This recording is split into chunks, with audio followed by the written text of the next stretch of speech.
In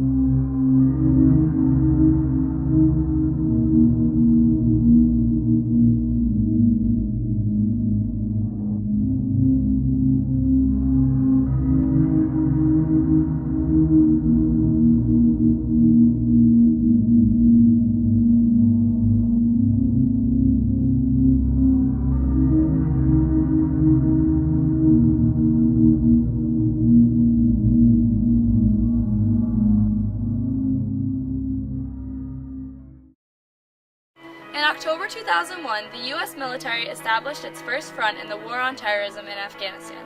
In March 2003, the war expanded to Iraq. Currently, conditions in both countries give no indication as to when the war will end. Most Americans have not been impacted directly. Servicemen and women and their loved ones have carried the war's burden for the rest of us. Returning veterans and their families are forced to deal with physical injuries.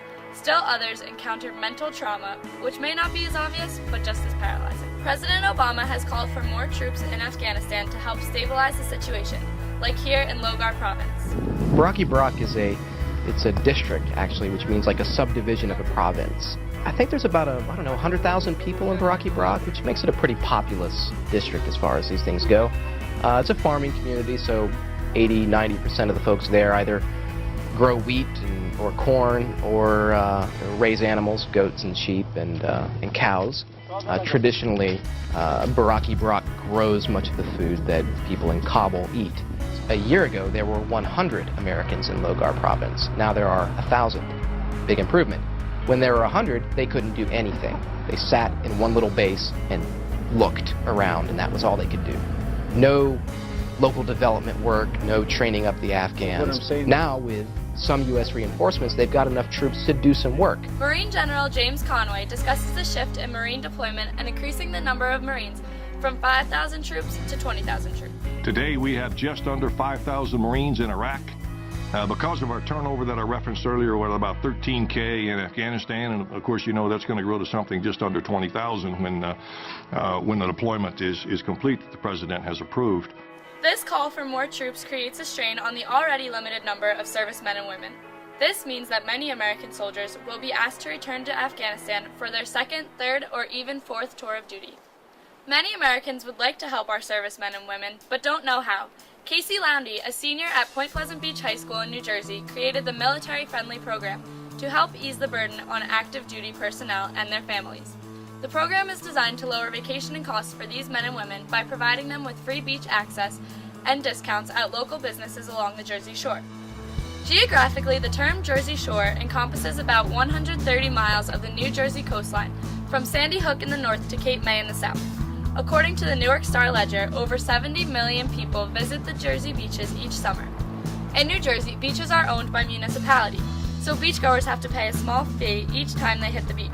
The mission of the military-friendly project is to eliminate this fee for servicemen and women, veterans, and their families. It has been passed by 13 towns along New Jersey's coast so far. We caught up with Casey Loundy to ask her a few questions about her project.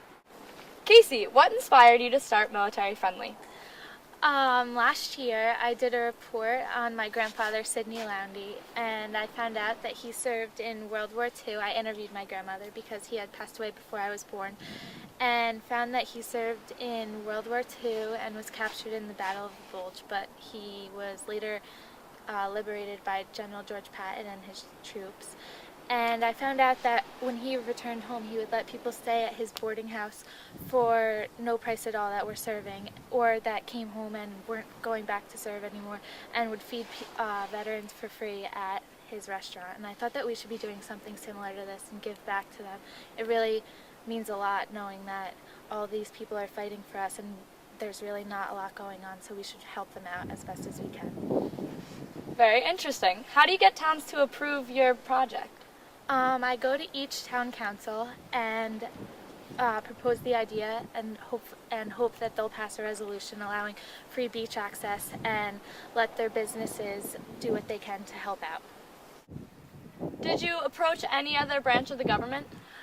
Senator Christopher Connors passed a bill, and it's actually going through the state legislature right now. Senate Bill 867, I believe it is, and that promotes free beach access for all military members and their families, which is a big part because the families are the ones suffering a lot too through all of this, and that's going through the Senate right now. Awesome. What is your ultimate goal for your project? Well, my main goal was to have the 20-mile stretch between Seaside Park and Point Pleasant Beach free for all military members and their families for beach access, but I actually just achieved that, so I'm pretty happy. So hopefully the whole state will go military friendly for beaches. Well, congratulations on that, and thank you very much for coming out and talking to us. Thank you. It certainly is a good cause. It's something that I don't think anybody could be against, because it's truly a recognition that in order to serve in the military is certainly a sacrifice. It did pass the Assembly. The bill was introduced in our last session, and it did pass 38-0 in the Senate of the state of New Jersey.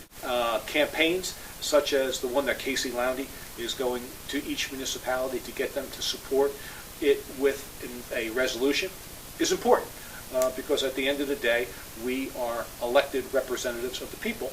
And what we do is we look to what the people want us to vote for. It doesn't necessarily mean what we want to vote for. So when we see towns passing all of the resolutions of support, it's more likely that legislators will vote for it. To learn more about the Military Friendly Project, please log on to www.freemilitarybeaches.com.